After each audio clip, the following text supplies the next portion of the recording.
নির্বাচিত সরকার দীর্ঘদিন দেশ পরিচালনায় থাকতে পারে না বলে মন্তব্য করেছেন বিএনপির মহাসচিব মির্জা ফখরুল ইসলাম আলমগীর।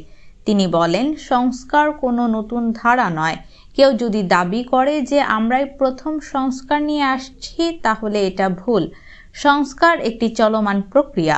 প্রতি মুহূর্তেই সংস্কার হচ্ছে, সংস্কারের ধারা চলতে থাকবে। সেজন্য তো নির্বাচন বন্ধ হয়ে থাকতে পারে না। দিনের পর দিন একটি অনির্বাচিত সরকারের হাতে আমরা তো দেশ পরিচালনা করতে দিতে পারি না। সেজন্যই আমরা তাড়াতাড়ি নির্বাচন চাই।